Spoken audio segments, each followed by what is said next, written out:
All glories to the Son. All glories to the Son. All glories to the Son. All glories to Shishi Guru. All glories to Shishi Guru.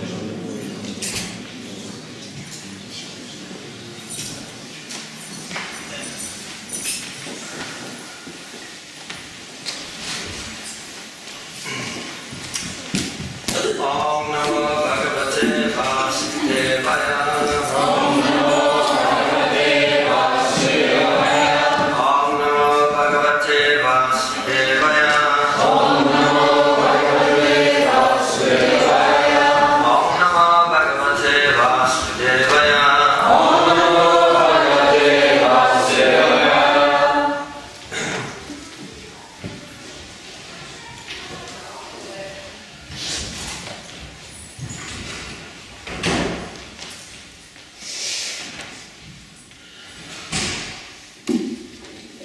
So today we are reading from Srimad Bhagavatam, Canto 7, Chapter 14, Text 5. And the chapter is called Ideal Family Life. Please repeat. Yata Artam, Nayavat Artam, Upasina, Dehe, Gehe, Cha, Pandita, Virakta, Raktavat, Tatra, Riloke, Naratam, Yaset, Yavaraktam Upasino, Yavaraktam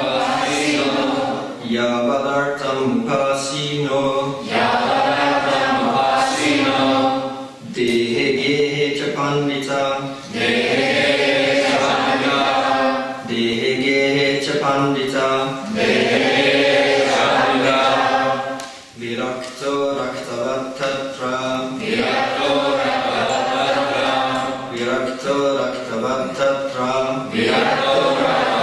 Tatra, Viloke Naratam Yaset, Viloke Naratam Yaset,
Yavatatam upasino, Dehe Chapandita, Rakto Raktavattatra, Viloke Naratam Yaset, Yavatatam upasino,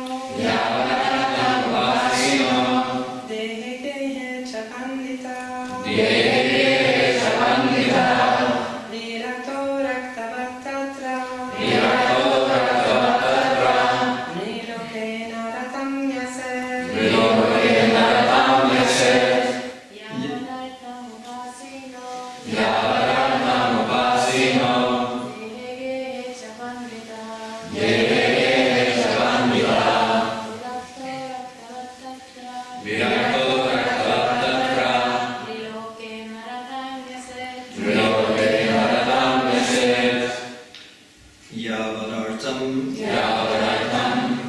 as much endeavor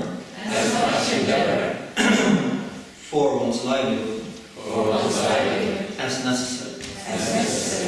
Upasana, earning, gehe, in the body, gehe, in family matters, cha, also,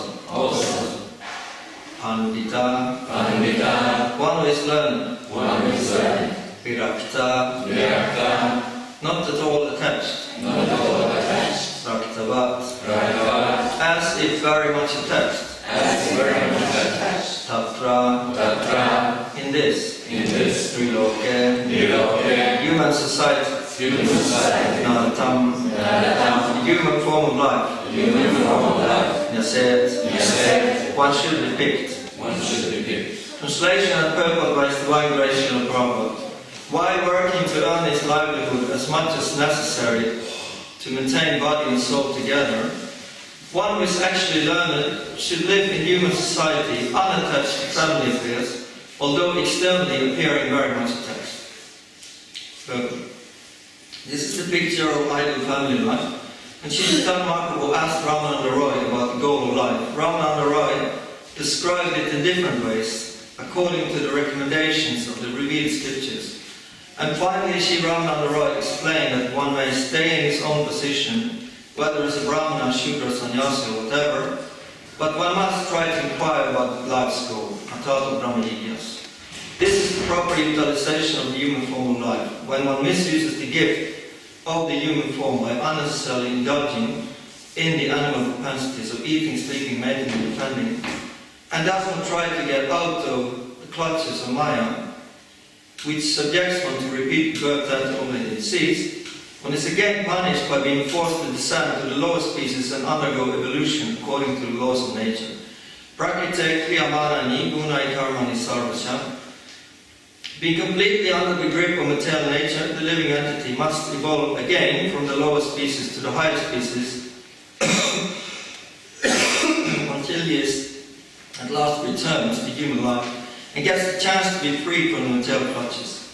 A wise man, however, learns from the Shastras and Guru that we, living entities, are all eternal but are put into troublesome conditions because of associating with different modes under the laws of material nature. He therefore concludes that in human form of life he should not endeavor for unnecessary necessities, but should live a very simple life, just maintaining body and soul together.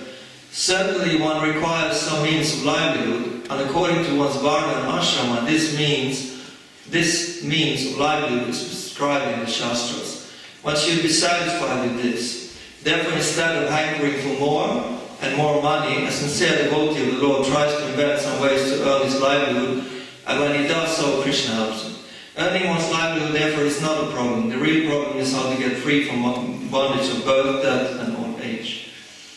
Attaining this freedom and not inventing unnecessary necessities is the basic principle of Vedic civilization. One should be satisfied with whatever means of life comes automatically. The modern materialistic civilization is just the opposite of the ideal civilization. Every day, the so-called leaders of modern society invent something contributing to a cumbersome way of life that implicates people more and more in the cycle of birth, death, old age, and disease. Yavad artam pasino, dehi chapanditam, virakta raktavata trani lokanartam set. While working to earn his livelihood as much as necessary to maintain body and soul together, one who is actually learned should live in human society unattached to family affairs, although externally appearing very much attached.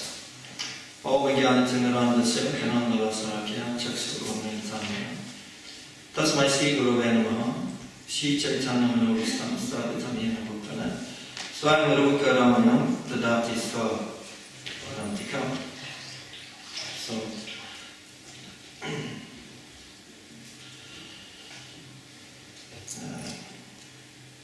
it's said that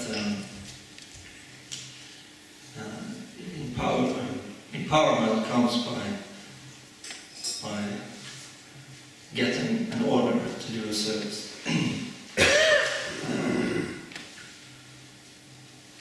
So So that's true.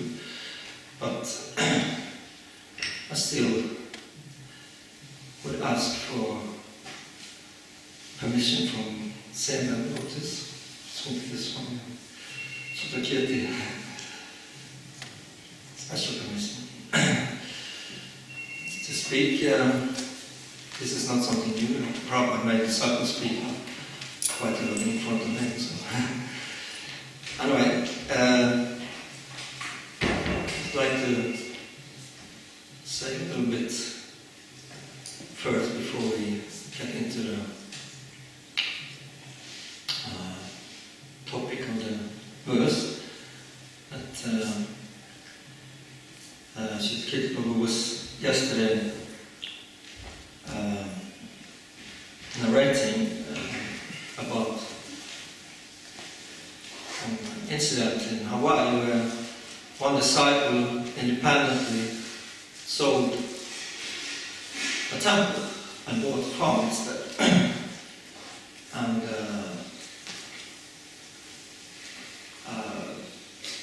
Sri Prabhupada met this disciple and was mainly concerned with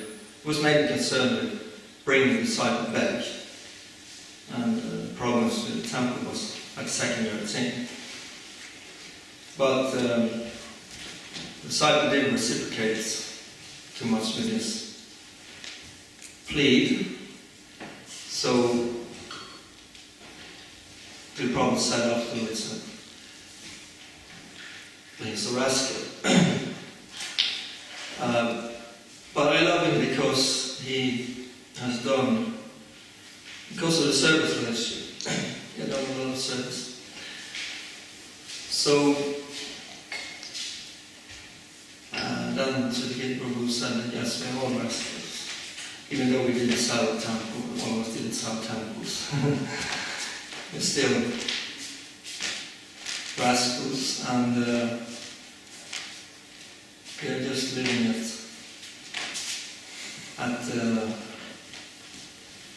kindness, still proud to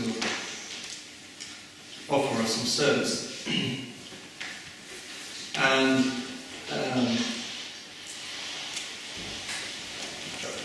this song of Srila Bhaktivinoda Thakur, Gurudev. It's Jogyata Vichara Kichinai Paya Tomara Karmanasa. When I examine myself, I find nothing about it. Your mercy is therefore essential to me.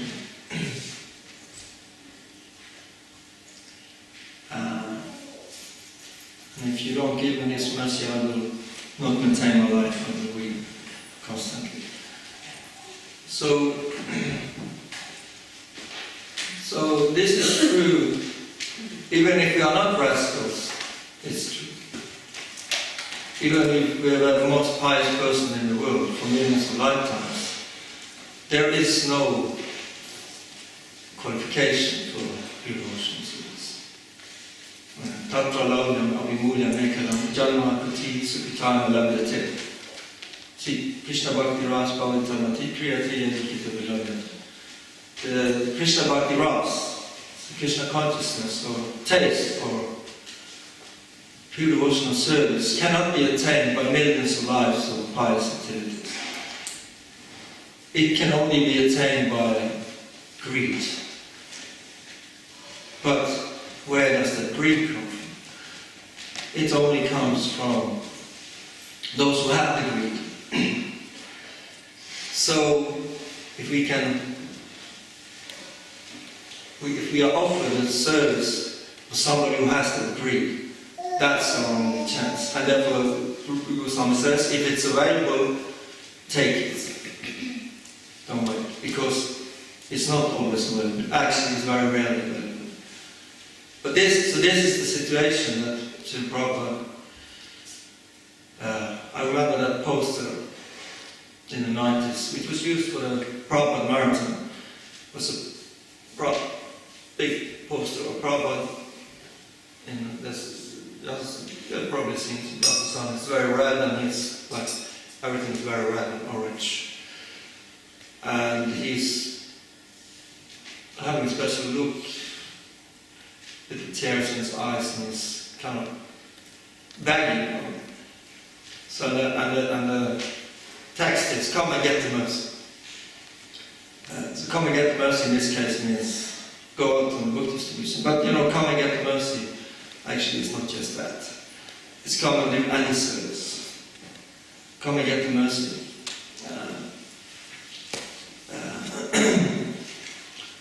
And because this is,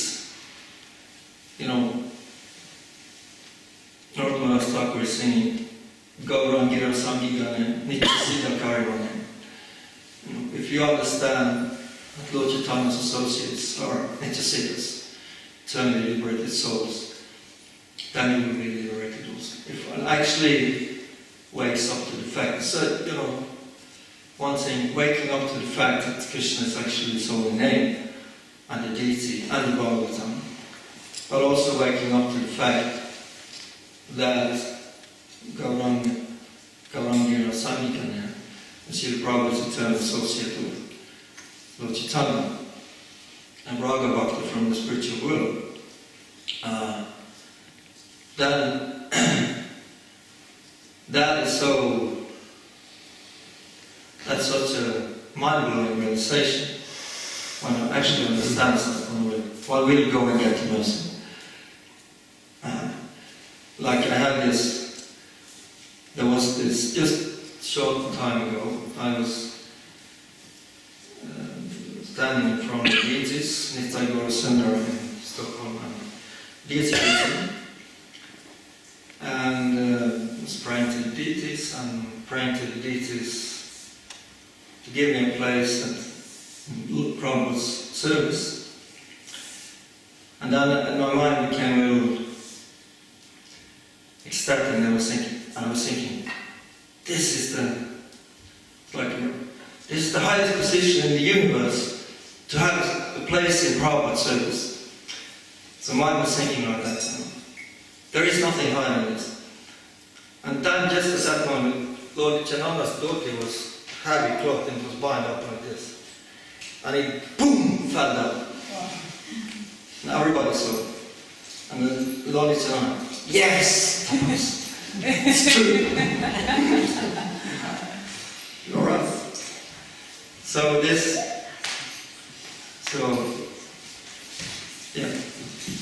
thank you to the kid for sharing this realization. So that's the great fortune. And actually, if you see these verses about, because he's asking what the problems, what about us, us grihastas who have a dull intelligence because of so much entanglement. And I will see that here in the beginning answers is just that. Just serve. Yesterday Grasta was associated again and again with saintly people, and here the next. This is the main solution. Later, the more detailed things will also be explained in Ideal Family. But this is the core solution. And it's not just for the Grastas, for everybody, for brahmacharis and others. The core solution is the same.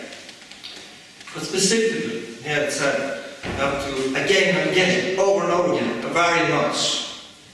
Grastas have to specifically hear even more.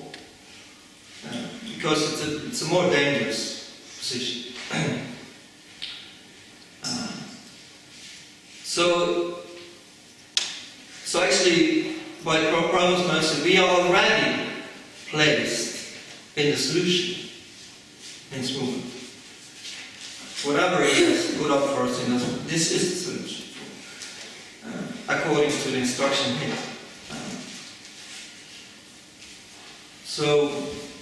And it's interesting also that now the one is not saying you should chant the holy name. He's saying first you should hear from. Prabhupada said there are two types of kirtan. There is Bhagavad Gita and there is the holy name. And they go together. If there is not Bhagavad Gita, you don't know where the chanting will take you. Because the holy name is Chintamani. It's touchstone. It will give what you like. You can get liberation, you can get heavenly planets, you can get heavenly life. But the Bhagavatam will put you in a direction where you actually will do devotional service from chanting.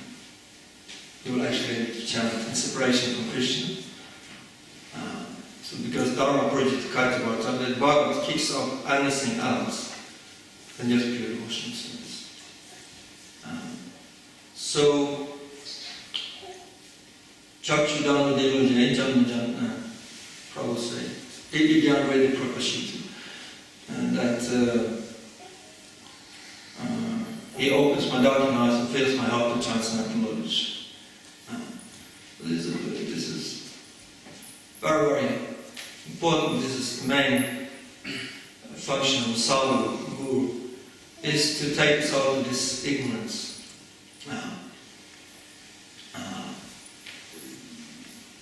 That's very, very necessary. Therefore, it said, Bhaktisiddhanta Saraswati Thakur said that the Bhagavad Gita is the Svarup Shakti of the Holy Name. So, without the Svarup Shakti, without the Shakti, without Radharani, Krishna is not complete. Because Radharani is Shakti, Svarup Shakti of Krishna. So, without Bhagavad Gita, the Holy Name is also not complete. There are plenty of people who chant our Krishna mantra in India, but it's not giving pure devotional service. Because they miss the Acharya, they miss the Vedanta, the Bhagavad. So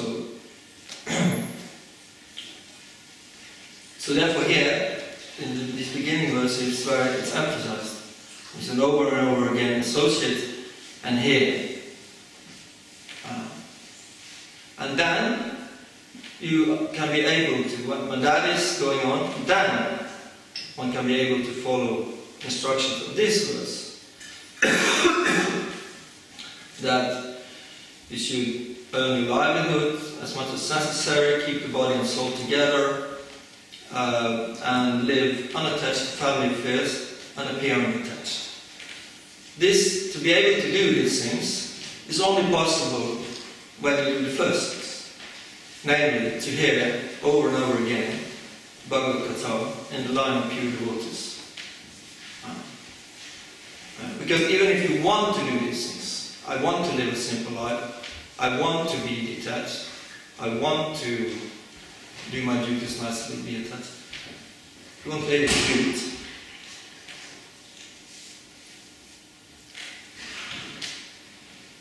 For example, there was a group of devotees in ISKCON who was frustrated, understandably, that the situation of Grihasthashram in ISKCON is such bad statistics.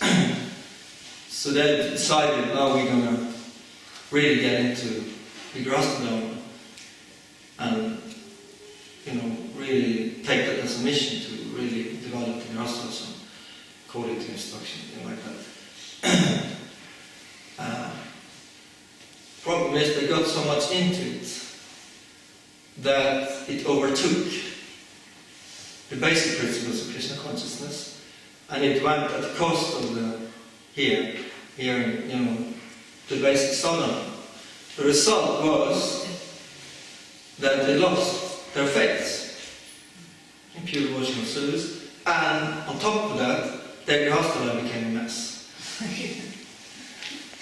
Even though they really tried to follow the certain dharma of the grihastha. So why?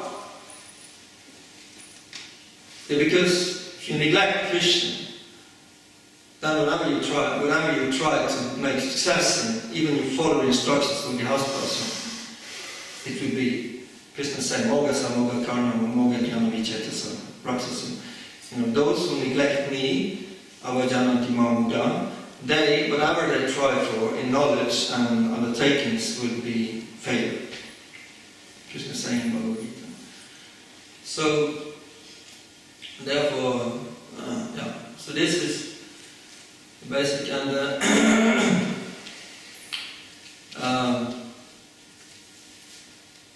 so one may ask, why is, in the Vedic literature, the family life is sometimes very much seemingly condemned. It's like spoken of in such ways that you kind of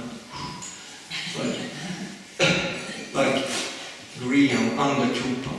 It's a dark well. You're lost and nobody will hear you. You're lost in a dark well. And in the 5th canto of Bhagavatam, family members are like vultures and crows. And it's like the funny thing, there was one Sankirtan devotee who went up to one yuppie, yuppie means proud, young, successful man with a fancy sport car. So normally these yuppies, they don't need such things. So, but he came at the right moment. But anyway, he was like, I'm not going to take any books. But then he pushed it, he said, at least open it and read one verse. This is the 5th canto. And he opened it in the chapter of forest material enjoyment. And then he read about this, how the wife and the children are. And he had just been thrown out of the house by the wife, but they bought a house together, and he kicked her out, came out, and he was on the street, and and he was like, he just got it, and he bought it. So, but it's spoken of in quite graphic terms. Why? One reason is that family life in Vedic culture is so nice. It's so nice because you actually follow the principles, and then Dharma are to come. Satisfaction, flourishing life. It's so nice. That's one reason why it's spoken so strongly. But another reason, and another reason which is maybe more,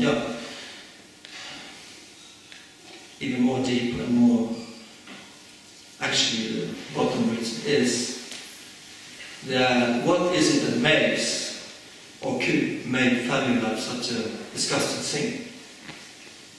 How does it become such a disgusting thing you have to condemn it? And that is,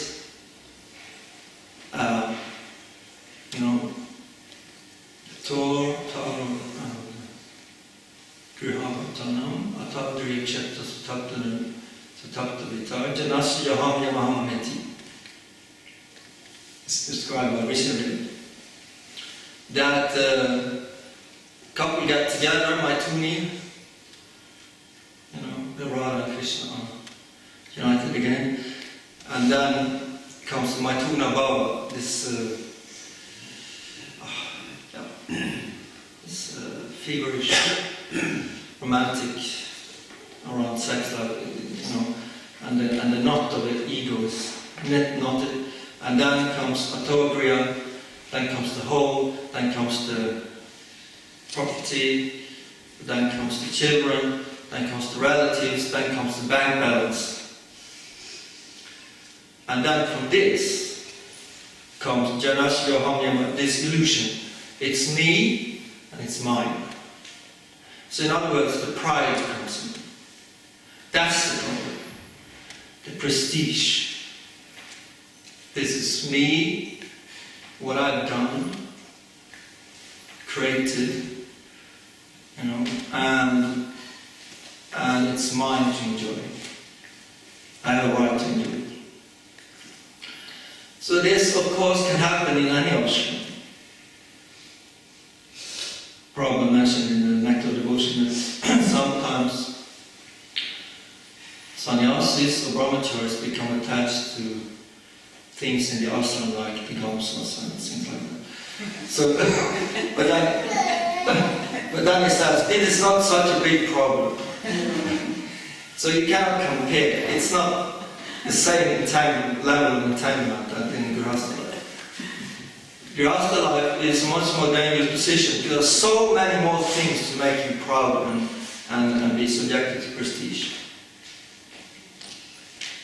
And then the problem, then if the prestige and pride comes in, what's then the problem? Yeah, then you cannot respect devotees or sadhus. And that's the problem. You cannot take advantage of the mercy. Then you think you have a right, you can...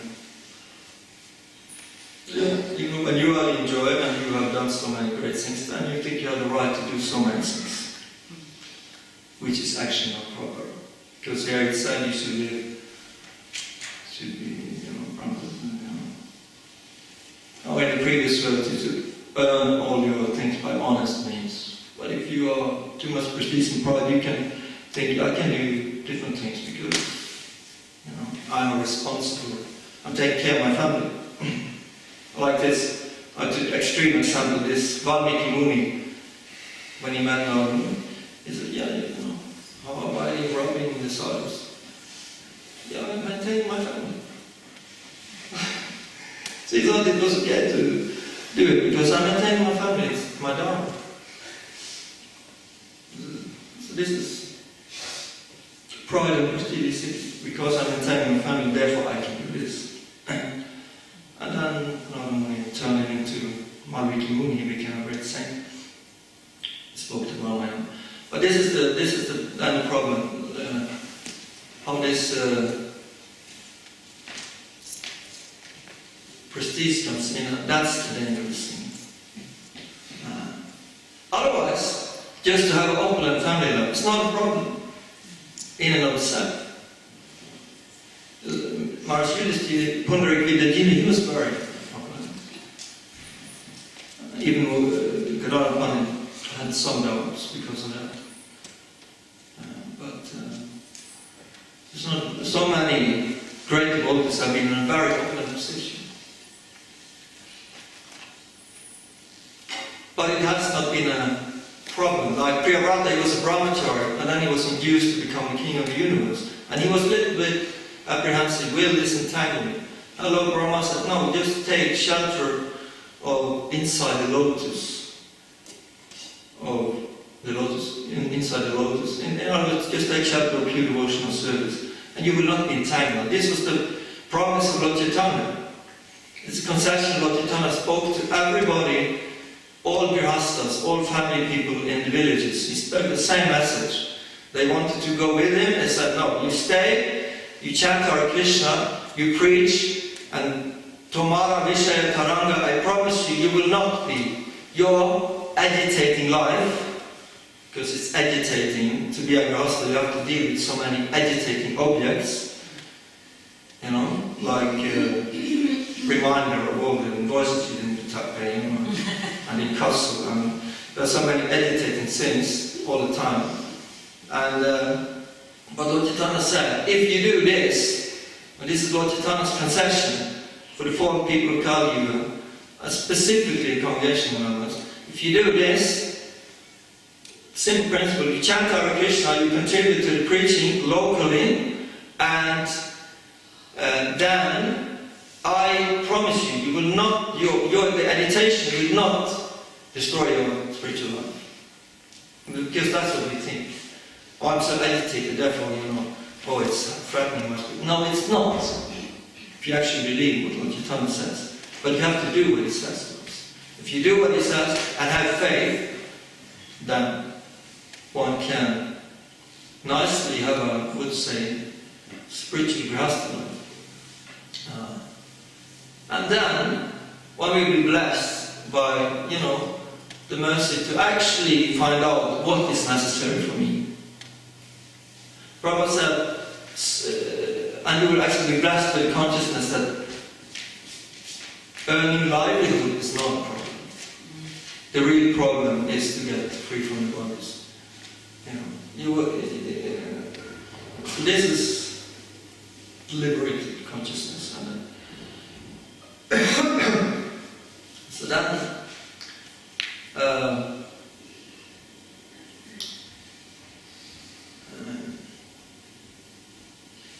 So then, here in this verse, it's mentioned one should be unattached to family affairs and appear very attached. So this same instruction Lord Chaitanya told Raghunath Das Goswami. Raghunath Das came to Lord Chaitanya, and so, suffering in this material life, I want to just go to you. And then Lord Chaitanya, don't speak like a crazy fool. He actually said, strong, but I don't know, he's guru. Don't speak like a crazy fool, and just go home. And internally, just like a wife who has a lover, dogs are supposed to do this very nicely, externally appear attached. Internally, she's thinking about the lover. So you just go home, internally you're detached, you think about Krishna. And externally, you do your duties nicely. So, but in our history of family life in ISKCON or in the West, it's sometimes the opposite. Externally detached and internally attached. So, but there is a way to become internally detached and externally attached, and that is, again, to hear Bhagavatam. And really, not just hear it as a routine, but hearing it as with a feeling of the need to get out of ignorance. I'm not so much in ignorance, I know. No, the attitude is you should really feel ignorance. This is how you approach Sadhu and Guru. Guru Murkya. And Lord Chaitanya approached Ishvara Puri, although he was the most famous scholar in front of Ishvara Puri, he was fool. He wasn't a fool, but he presented himself as ignorant fool.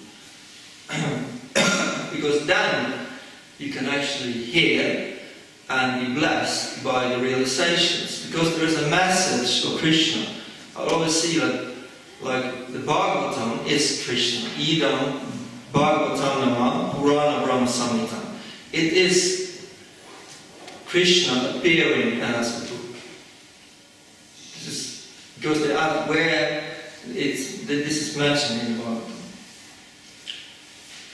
So, and he appears every day to us to give us the daily message. In the news, in society, you get the daily message. What you have to meditate on for today. So it's all stuff. So, but the devotees, they get the daily message from Krishna through the Bhagavatam. So, and you will also understand, because everything is there in the Bhagavatam, you also understand things in detail, because you have to understand Krishna in totality. Prabhupada emphasized that. If you don't take the whole Bhagavatam, if you just, okay, everybody has their favorite parts, but you have to take the whole Bhagavatam, because otherwise you will not be purified from certain things. Because Krishna is everything. Why it said here that you should appear to be attached? What does it mean? Why do you have to appear to be attached?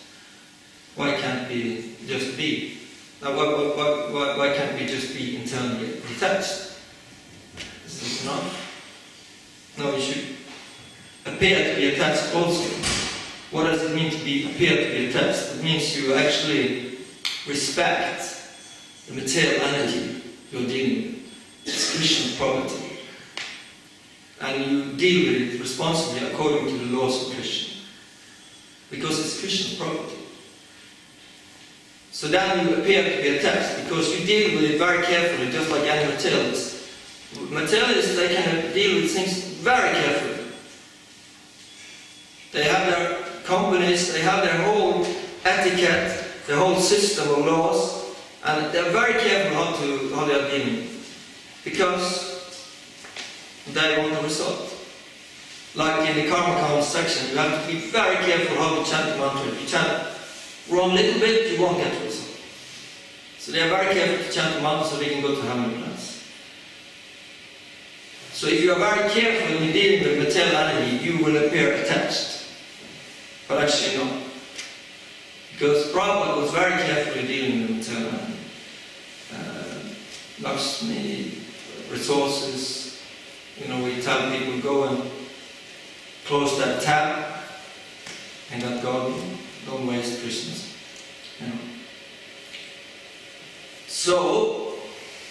So you appear to be attached because you deal with Krishna's energy nicely. But the materialists, they will only deal with Krishna's energy nicely to get something from it, to exploit it. But the devotees, they will deal carefully because to apply this energy in Krishna's service. So that's the meaning of here, appearing to be attached.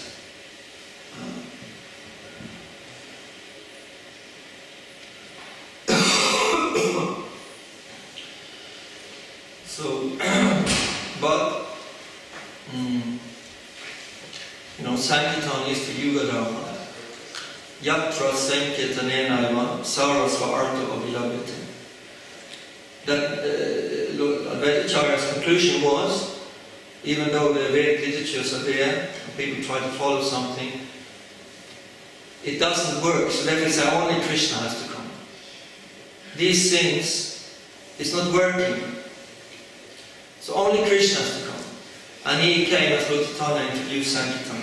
So Yatra Sankirtanela Sarvasva Artha Viladati, that means all valuable things, ideal family life, ideal social life, taking care of the earth, all these things will come from Sankirtan. So this is what this chapter starts with. The hearing and chanting. From there, Prabhupada was asked, how do we introduce Varna Dharma? You hear and chant the holy name. So this is how it's going here. Starts with the basic. First thing is Krishna consciousness. And very interesting enough, Manasamhita starts in the same way. Manasamhita is the elaborate explanation of Varna Dharma. But how Manasamhita starts? This is Swami Vamana. He's the father of mankind. It starts with a question. Please explain how to live in the different orders, different stages of life, so as we can worship the Supreme Lord. This is the perspective of the Manasamhita. And it's interesting enough that there is a scripture from Norway, which is from the 11th century. It's called the Mirror of the King. And it's actually an outline of Varna Dharma. The whole book is not preserved, but it's a description of the Dharma of the king, the rulers, and the Dharma of the Vaishyas. And they also, of course, the workers and the Brahmins. That's also part of it. But 1,000 years ago, they had a Varna system in Europe. But how does it start? It's a conversation between a prince and a king. And the prince is asking the king. And how does the book start? He's asking, what is the absolute truth? And the father answered, the absolute truth is you love God with all your heart. This is how it starts. Then comes the other descriptions. How a king is going to live, and how it's going to rule, and so on, and how the Vaishya. And interesting note, the Vaishya is supposed to get up in the morning and go to church service, it's morning program. 4 hours before you go to work. So you see, this. So then when you do that, then you can follow Varna. So you see, this is all over, the same principles all over. Manasamhita, this Mirror of the King book, and here it's the same. So, okay, Hare Krishna, thank you very much.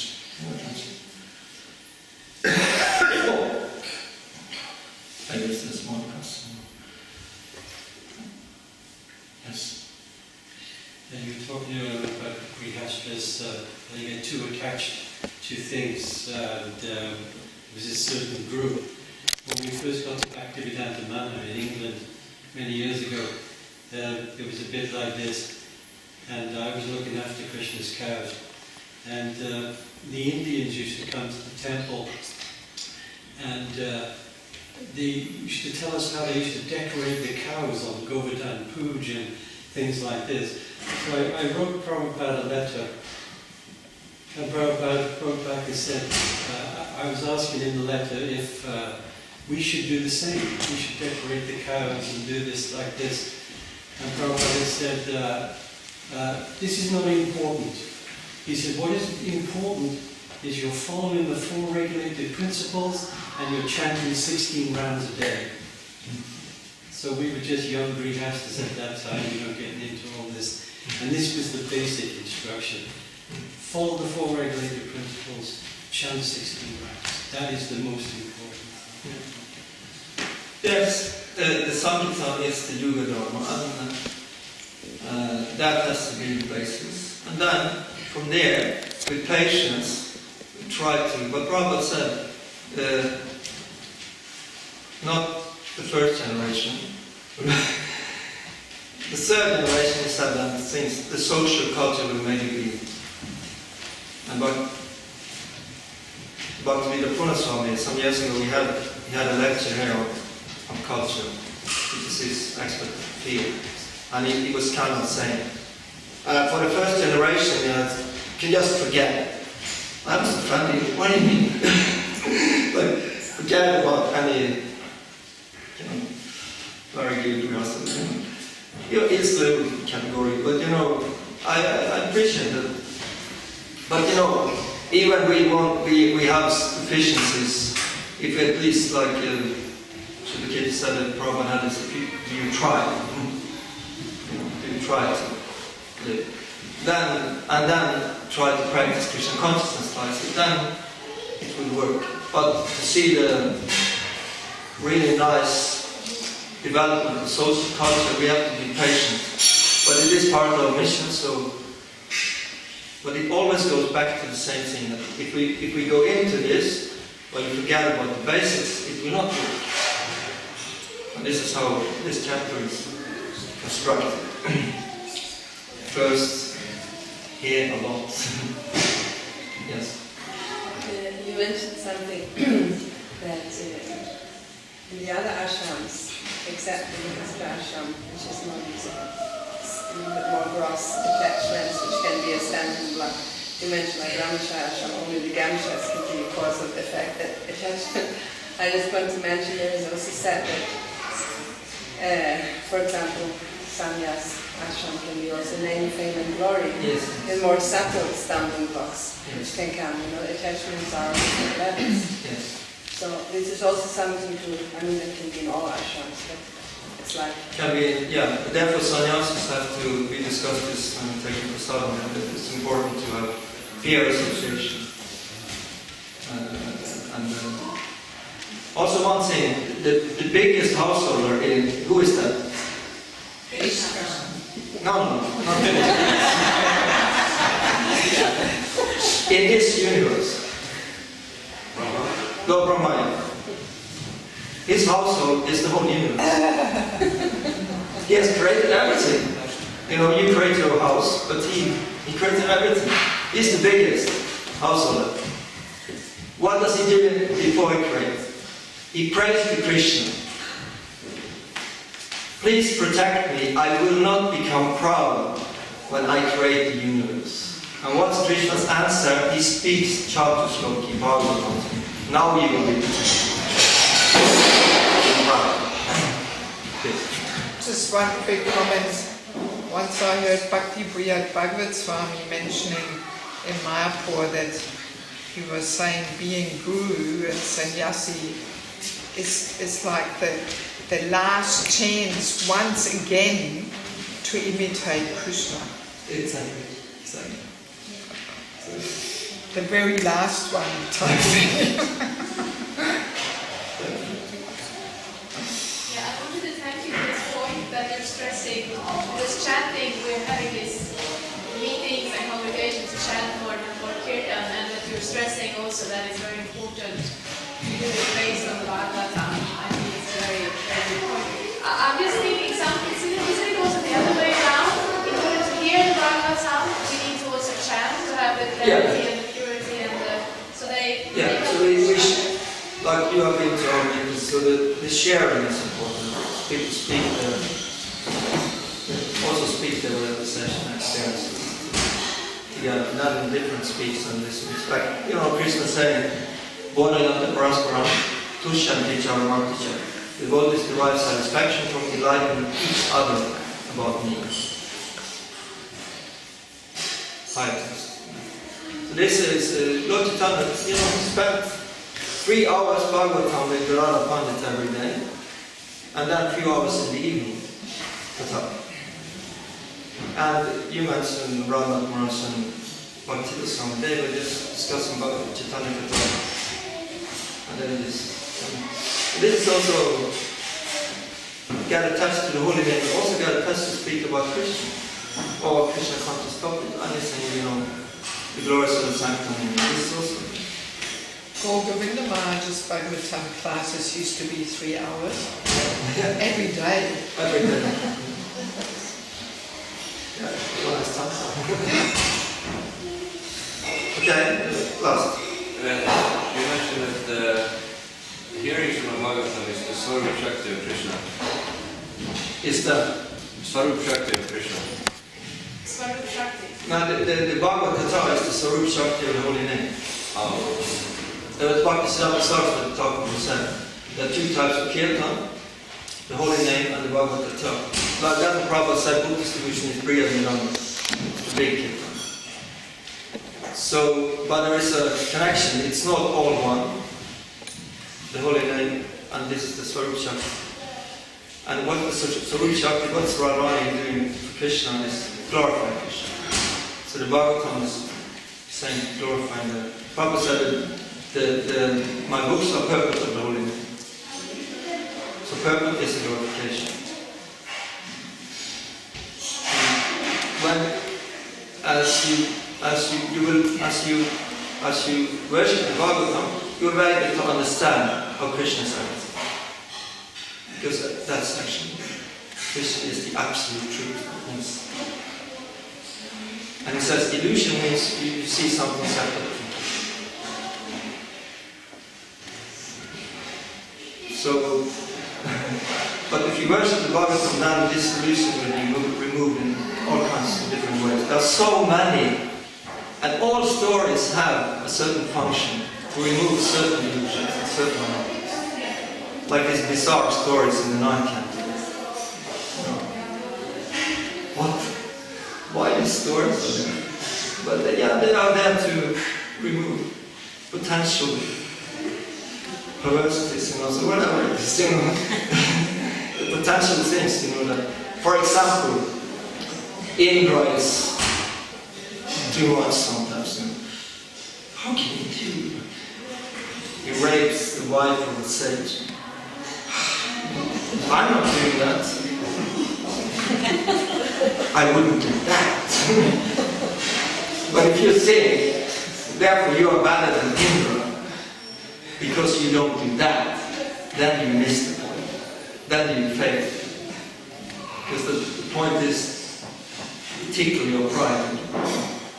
They are doing this. I'm not doing this. I'm actually not so.